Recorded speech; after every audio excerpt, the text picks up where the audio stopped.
First of all, and we've mentioned this before in our response to this audit, we truly do appreciate the hard work and the good relationship that we have with the staff that conducted this audit. As always, who are professional and kept in good communication with us throughout the entire process. They did an outstanding job on this audit, which I think several of you have noted. Obviously, we cringe quite frequently when we hear the number of times the word failed occurred during that particular presentation. And as in our previous responses, the department takes full responsibility for the findings of this particular audit. As an agency, we never want to let you guys down, and in this particular instance, we clearly did let the legislature and specifically this committee down. About a year and a half ago, we replaced our Director of Institutional Operations with Dr. Victor Kersey, who is here to present today and is sitting to my left. Dr. Kersey comes with a strong background in providing treatment and correctional programs. He came to us from the state of Illinois. Dr. Kersey immediately started with a thorough review of our substance abuse treatment programs due to their significant tie in relationship to justice reinvestment. Now, after setting these programs on their proper course, Dr. Kersey turned his attention to the sex offender treatment program, and he immediately noticed significant problems with the way the program was running. However, at that same time, we were notified and informed that the program was going to be audited by the Office of Legislative General Auditor General. So we switched gears to make sure that we were providing any information and assistance to the auditors where possible. You'll find that the department agrees with every single recommendation in this audit, and as you will hear from Dr. Kersey, I think we are well on our way to implementing many, if not all, of the recommendations in this particular audit. And then before I turn the time over to Dr. Kersey, 35.2% of our prison population are sex offenders. And I'll turn the time over to Dr. Kersey. Okay. Good afternoon, Madam Chair. I'm Dr. Victor Kersey. I'm the Director of Institutional Programming with the Utah Department of Corrections. And so what I'd like to do, rather than go over each finding with a solution, I'd like to just encompass everything in general in no specific order to what we have identified as areas that need modification and some of the things that we've already set in motion. Before you start, Senator Dayton has a question. Thank you. And I appreciate the introductory comments and your positive remarks to the audit and support of the audit. My question would be, did you need the audit to realize there were these many concerns? I think that's exactly why we made a change in terms of the director of that institutional programming, because it's a very technical area, and we weren't necessarily convinced that we were getting the type of services that we needed within our programming division, which is why we made the change. And with Dr. Kersey coming in, we've got somebody who does have that background that could provide us that insight in terms of what are we lacking? Are we doing the things that we should be doing? Are they actually performing the way that they needed to be performed? I appreciate that answer. It just seemed like so many of the comments and suggestions from the audit were the kind of things that would be obvious without an audit. But I will listen to your report. And like I mentioned, we take full responsibility for that. We're not going to make any excuses for why that wasn't determined at that point in time. Thank you, Dr. Kersey. Okay. So as a result of the publication of the audit, the first order of business is I decided to make some changes in the leadership within the sex offender treatment program. And I relieved and reassigned the sex offender treatment administrator in March, and then subsequently assigned my deputy warden of treatment programs to oversee that program in an interim basis. And we've currently left that position vacant until we make a number of the changes and put them into motion. So we plan to repost that position next month and interview and hire. A couple other things that we did, and I won't belabor this process, but a couple of things that we're missing is the program didn't have a basic set of core values. And so to kind of steer the direction of the program and give some people some insight and direction, we've established some real basic core values. We also created an ethos statement. And then finally, a rather lengthy but comprehensive sex offender treatment program philosophy, which also was not in place at the time of the audit. What we've done recently in response to the audit is we completed a 2-week assessment stand down from the 21st of August through the 1st of September. And the reason for that is we had identified the number of our offenders that were currently in the program, as well as those that were on the wait list, had not had current risk assessments or any risk assessment at all. So as we attempt to direct traffic and put offenders in the correct treatment, sex offender treatment programs, we needed accurate risk assessments, not only from a sexual reoffense perspective, but also from a criminogenic perspective.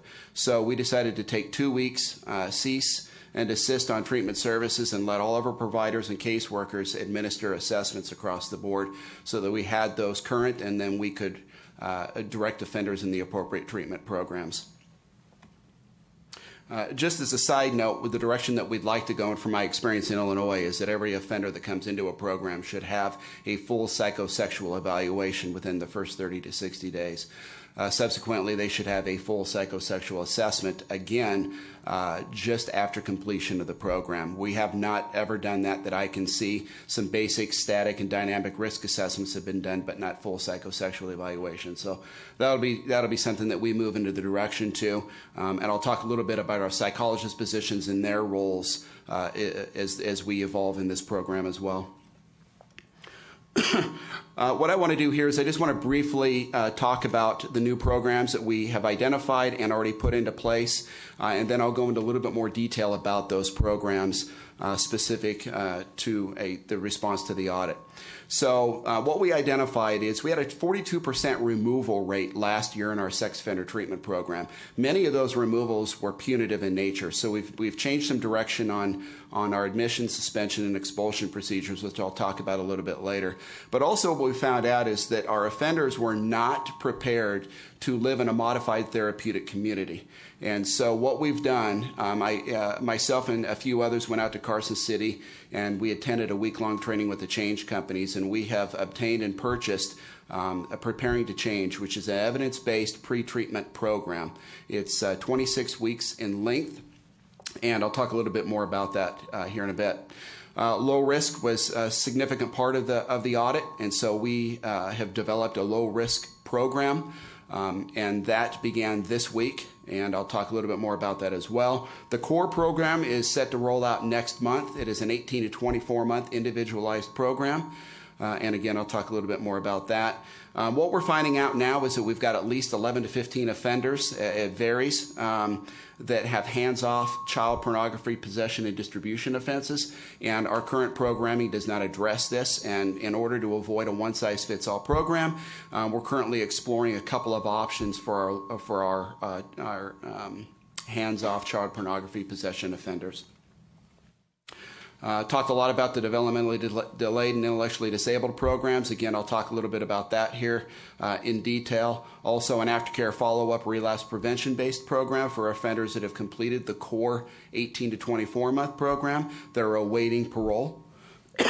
And then finally, we've created purchased a Spanish-speaking program, which was not a part of the audit, but we have a number of offenders that require these services. Okay, so the pre-treatment program, again, it's a program called Preparing to Change. It's interactive journaling, evidence-based. The Change Companies has created a number of interactive journaling programs, this being one of them. Went out to Carson City in April, received training on this, and then subsequently I've held training with all of our providers at Draper, Gunnison, and then Kane County Jail. We started this program at Promontory, Wasatch, and Gunnison on July 11th. We had about 120 offenders in this program. Again, it's a 26-week mandatory program that prepares offenders to participate in the core treatment program, the 18 to 24 program. I went down to Kane County back in August and provided training to a number of individuals at Kane County, Washington, Duchesne, and Uintah. And we started a pre-treatment program at Kane County on the 5th of December. We've got about 40 offenders. All of the offenders, all the state offenders in Kane County are currently in an inpatient substance abuse program, but all of those offenders are sex offenders as well. So we're running the pre-treatment program concurrently with the substance abuse treatment program so as to help us reduce that wait list time. Again, it's required for completion. We are getting ready to start a pretreatment program at Washington County Jail. We'll start that on the 2nd of October. We'll have about 40 offenders in that program, and then we'll start 2 weeks later, we'll start another pretreatment program at Uena County Jail, and they've got about 20 offenders in that program. The low-risk program, we started that a couple of weeks ago as well. They're kind of all over Draper, and what we're doing now is we've identified 52 low-risk offenders that have already gone to their original hearing and are awaiting treatment. And so rather than place them in the current one-size-fits-all core program, which is counterproductive to what all the literature indicates that we should do and treat for low-risk offenders, we are currently working with the Division of Prison Operations to house them in one dorm in Promontory, separate from the other sex offenders with medium or higher risk, and instituting the low-risk program in one central location. So that low-risk program will be based on the level of service, risk needs, and responsivity assessment. And so we'll look at the 8 domains. Those offenders that are medium or higher in any one of those domains, we will address those needs through Thinking for Change, moral recognition therapy, MRT, SAMHSA anger management, and then the victim impact, which has a sexual assault component. These offenders will also go through the 26-week pre-treatment program, and then that will be really their core program.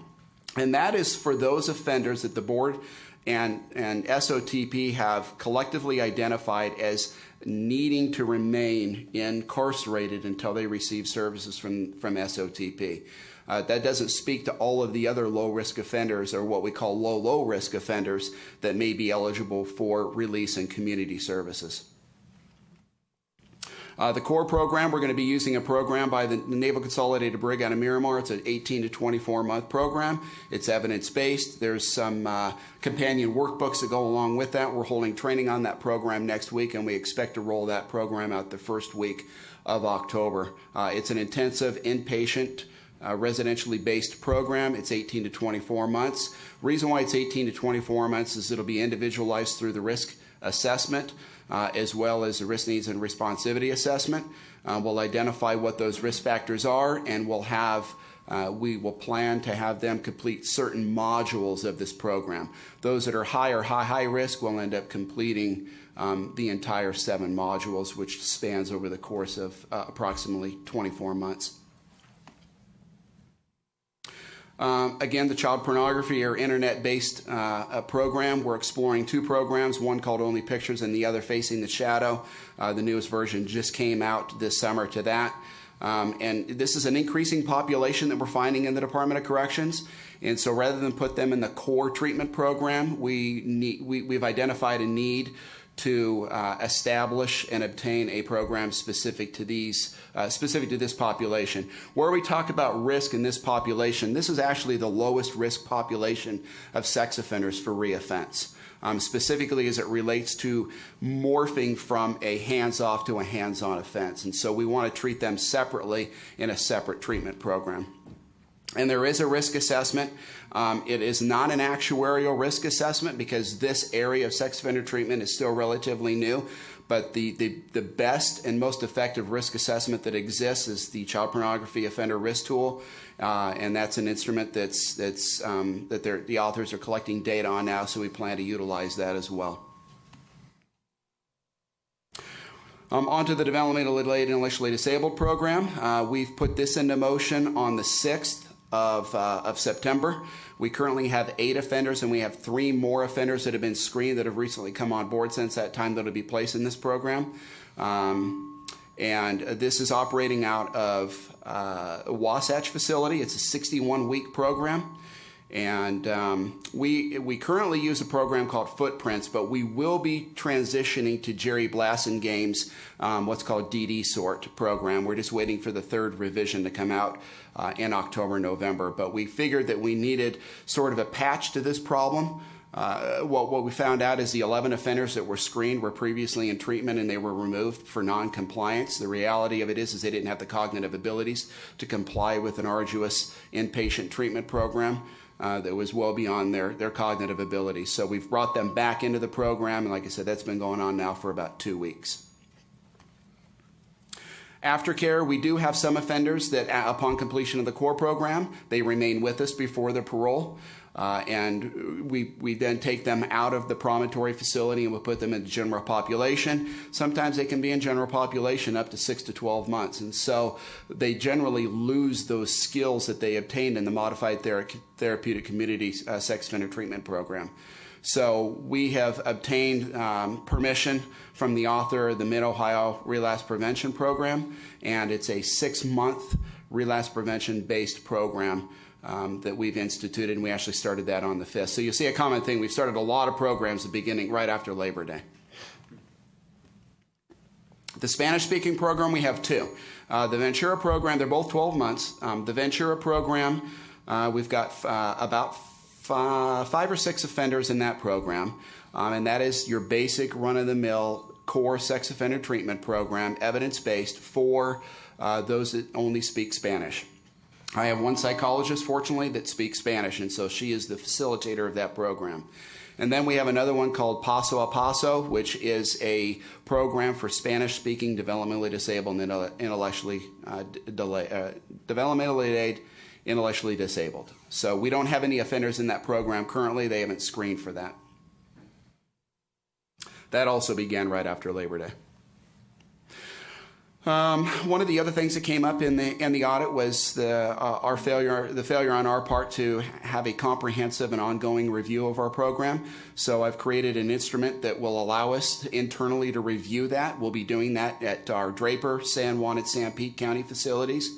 And then we'll be doing similar reviews of our pre-treatment programs that are at this point now spread all over throughout the state.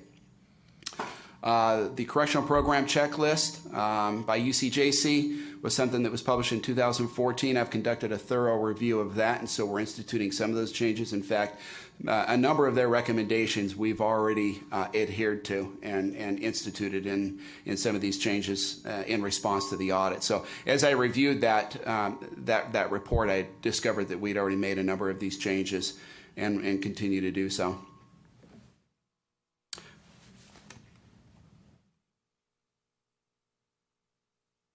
And some of those is a review of the current risk assessments, and I'll talk about those in just a second as well. One of the things that I did at the very beginning as well is I reviewed the position descriptions for all of our positions, treatment administrators, licensed clinical therapists, and our psychologists. And I found that they weren't in line with basic industry standards in correctional and sex offender treatment programs. And so I have rewritten some of those position descriptions to reflect the direction that we want to go with our program, specifically the psychologists. And what I discovered is although we have had a difficult time recruiting psychologists, they weren't functioning as psychologists. They were really functioning as master's level therapists. And so we've redefined their roles, and I've got one psychologist on staff now. I've got another one that begins on Monday, and I do still have a vacancy. But Director Cook graciously agreed that given our challenges with recruiting psychologists, he has, in response to the audit as well, authorized a significant change in the pay range for psychologists, which has helped because we've got a number of applicants that have applied. One of the other areas of concern is we had a full-time licensed clinical therapist that has an ADA accommodation. She works 24 hours from home and 16 hours on site. The 16 hours on site, she was not providing individualized or group services, so I've since changed that. She's now providing 3 treatment groups a week, which she began doing back in August. I sent her through MRT training, so she's doing an MRT group. She's doing a core treatment group that was vacated by one of our psychologists back in June. And then I also have her facilitating the developmentally delayed, intellectually disabled sex offender treatment program in Wasatch.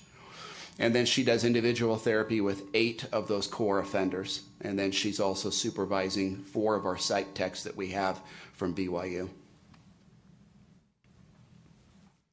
One thing that we're exploring right now is schedule bifurcation, and essentially what we've determined is that we had banking hours in the sex offender treatment program, and so we're expanding those hours and services to 7 days a week. We'll be running services until 8 o'clock in the evening, and we'll run them till 4 o'clock on Saturdays and Sundays.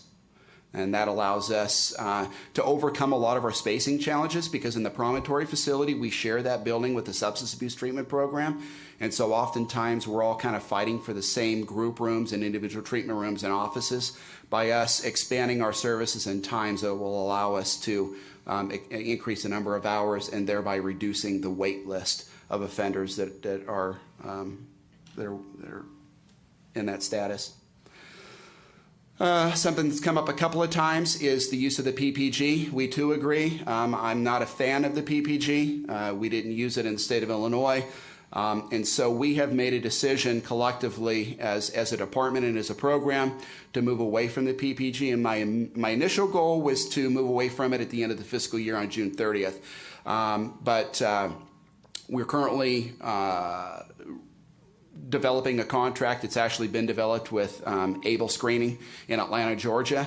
And so the AG's office is taking a look at that contract right now. We've already purchased the laptops for that program and the software. It's just a matter of getting all the contract stuff in order before we execute that. Now, what we intend to do, hopefully that'll happen. I'm being told by contracting that we'll be able to hopefully start that at the beginning of October, and then we'll eliminate the use of the PPG.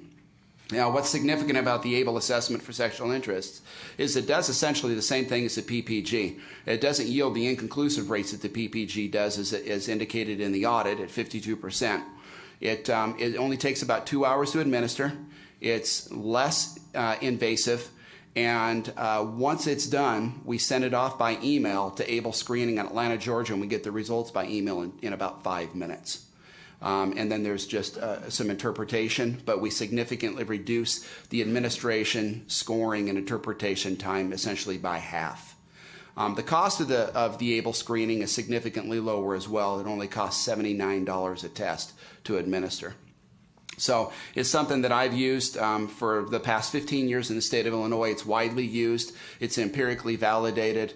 And it's recently been updated. So as soon as we get the contract signed, we'll get all the staff trained on that, and then we'll start using that and replace the PPG.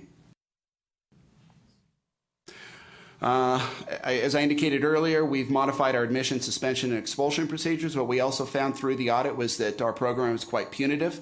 And when offenders were being removed from the program, they had to wait at least 6 months before they could submit a letter for readmission. In the process of submitting that letter, they had to answer 4 specific questions. After I reviewed those questions and in response to the audit, they didn't make a lot of sense to me, and they weren't exactly current, and they were very difficult for an offender to answer. And oftentimes when the offender would submit their responses to those questions, those responses would be rejected in part or in whole. And when they were rejected, they were issued a letter, and that letter would indicate that they could reapply in another 6 months. And so as you can imagine, we talk about the wait list. This added significantly to the wait list. So what we decided to do is change that, and when an offender is removed for a major infraction, they would be removed for 90 days. Now, before we get to the removal process, if it's an infraction within the therapeutic community, we'll put them on a 30-day suspension. We'll keep them in the therapeutic community. We'll have them do treatment work specific to their infraction, and then they'll be readmitted into the program without ever actually leaving the program. Now, if it's a major infraction, let's say a sexual assault or a physical or staff assault, that's another thing. And we've established a very comprehensive list of violations and what's categorized under suspension and expulsion. Rather than reapply via letter 6 months down the road, or even 90 days for that matter, part of the Preparing to Change program has a journal called the My Readiness Statement. Now, that journal serves 2 purposes. The first purpose is that is the final journal in the pre-treatment program. That journal is reviewed, and that offender must present that journal to a group of his peers before he is admitted into the core program.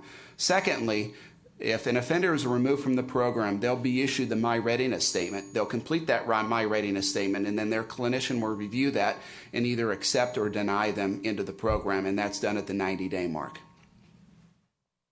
Again, I think by significantly changing the suspension and expulsion process, it'll automatically, we're already seeing some returns. In fact, since we instituted this in July, we haven't had one removal from the program. And then the use of time, I discovered that through this process, staff meetings are every Tuesday, and staff meetings were 3 hours.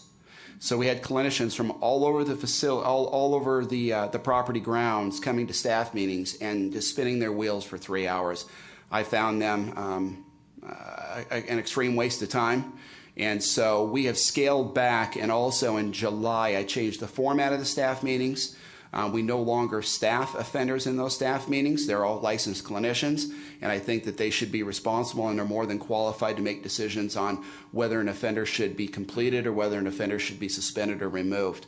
So we've eliminated 10 hours per month, and we've scaled those staff meetings back to 1 hour. The exception is the last Tuesday of the month.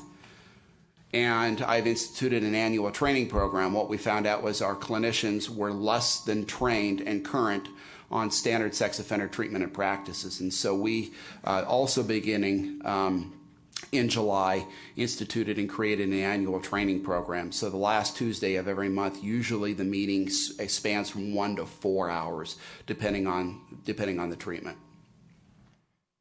And then, as I previously indicated, I conducted treatment down at Kane County Jail. I had about 20 individuals in attendance on interactive journaling, the pre-treatment program. And we just started that, and then we'll be looking to expand into Duchesne and Sevier counties as well. So, just to kind of give you some numbers, in our core treatment programs at Draper, San Pete, and San Juan County jails, we've got anywhere from 250 to 275 offenders in active treatment. By expanding our pre-treatment programs to Promontory, Gunnison, Kane, Washington, and Uena, we've been able to increase that by another 220 offenders, again, significantly reducing the wait list for those offenders that have already been to their original hearings. Each program, unbeknownst to me, didn't even have treatment plans, and so we were facilitating a non-evidence-based treatment program without treatment plans. So every one of these treatment programs that I previously discussed now not only have individual treatment plans, but they have monthly progress reports that go with those plans. And what's significant about the progress reports is it's going to allow us to reduce some of the redundancy that was identified in the in the audit, specific to what the Board of Pardons requests for documentation and reports, status change reports and whatnot. The information that we'll capture in those monthly progress reports will eliminate some of those redundant reports that were taking a lot of clinical time to generate. And then we've generated those electronically. They're all in Word format. What we do is we create those, we upload those to UDACA, and then they're able to be seen by all the clinicians, by anybody in sex offender treatment, and specifically the Board of Pardons. That concludes my presentation. Thank you for that very, very detailed presentation. I wish that we had a larger committee here today to hear it. But if I can just sum up, and you can say yes or no, it sounds like the audit was pretty critical. You were aware of the issue. You brought in a ringer, and we now have evidence-based and accountability practices moving forward. That is exactly where we're headed. Okay. Representative King. Thank you, Mr. Chair. I appreciate, Mr. Haddon, your commitment and Warden Rowan's commitment to implementing these recommendations and your acceptance of the responsibility for past problems. I did want to ask you this, though. One of the things that was most troubling about the audit was the statement relatively early on that talks about recommendations being made years ago that were just not implemented. Why was that? Why weren't they implemented when you had certain recommendations made for the sexual offender treatment program back in like 2010, that kind of a time frame? Well, we don't want to necessarily point fingers at staff that are, they're working very hard all of the time. What we have done is we're more proactively putting some different steps into place to ensure something like this doesn't occur in the future. One of those things that we're doing is we have an internal audit bureau, and they're now going to be auditing every single one of our treatment programs, not just sex offender, but all of our treatment programs on a regular basis, which should shed some light on how are these programs operating, giving us a heads up if there are trouble warning signs that we need to dig in a little bit deeper. Eyes just were not on it in this particular instance, but we're trying to put that particular put our internal auditors kind of on that, so that's going to be part of their regular schedule for their audits, so that we're not just presuming that everything is running just perfectly fine unless somebody else comes along and finds a problem with it. We're actually going to be proactively looking at all of our programs on a regular basis.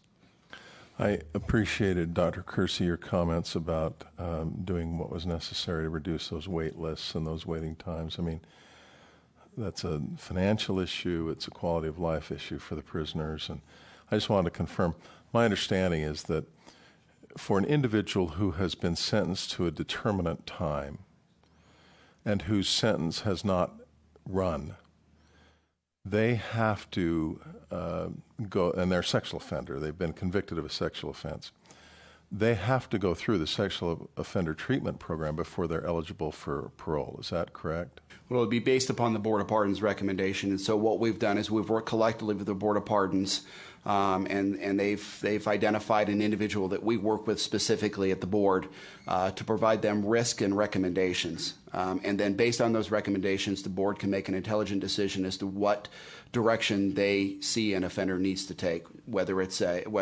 correctionally based sex offender program or whether they're low risk and can be released to the community. But as with a partnership, that's correct. We'll be making those recommendations. And for an individual who has a time frame that to which they're sentenced to prison, and they get to the end of their time frame, but they haven't completed a sexual offender treatment program, I don't know that this happens very often, or maybe it doesn't happen at all, but hypothetically at least, for an individual who gets to the end of their time frame to which they're sentenced to be in prison, but they haven't gone through the sexual offender treatment program, and they are a sexual offender, they're just released without the benefit of the program. Is that right? You can't keep them longer to go through the program, can you? So typically, it depends. Typically, what they'll do is they'll have another rehearing, and then depending on the risk and our recommendation, if the recommendation is they go through an intensive inpatient program, the board will set a new rehearing. But if you've got somebody who's serving 1 to 15, for example, and they get to 15 years, with the exception of the first-degree felony where we have them to life, right? A 0 to 5 on a third degree or 1 to 15, that could be a potential, and that's where we just have to coordinate with the board, try to get them into treatment or get them out onto parole with enough time for us to have them engaging programming out in the community before their sentence reaches that maximum. Do you know, Mike, how much money the Department of Corrections spends on the sexual offender treatment program total? I don't, not right off the top of my head. And to what extent is funding an issue in terms of you having the resources that you need to address the concerns that are identified in the audit? And so I think that what that ties back to, and I think the auditors were very prudent in the presentation that they made and in the findings that they made. We're defining in its entirety our sex offender treatment program. And part of what the auditors recommended and that we're taking to heart is we need to make some of the adjustments and the changes that Dr. Kersey has talked about. And once we have those kind of things in place, we'll have a better idea of where are our gaps and what are the additional treatment personnel funding that we might need. I think it's a little premature at this point because we do have a lot of folks that are low risk that may not need as much treatment, or folks that could get paroled and get treatment out in the community. So I think what we've got to do is get all of these in operation for a short period of time, again, evaluate, and then probably come back, maybe not in this legislative session, but the session after that with a very clear picture of what additional service providers we might need. One of the reasons I ask is simply because what we've got that we're dealing with tomorrow is on the Operation Rail Grant funding is taking $4.9 million of what is characterized as unused prior year funds from the Department of Corrections and transferring it to the general funds. Now, I'm not commenting on, whether that's appropriate or necessary in dealing with Operation Rio Grande, but what I am saying is, if there are unused funds within the department, I want to make sure that there's no good excuse for the department to not implement fully these recommendations and these problems that have been identified by the audit. Now, there may be other reasons that there are challenges to implementing them, obviously, but funding, if there's a funding problem, sitting on this committee, the members of this Appropriations Subcommittee need to know about it. We want to know about it.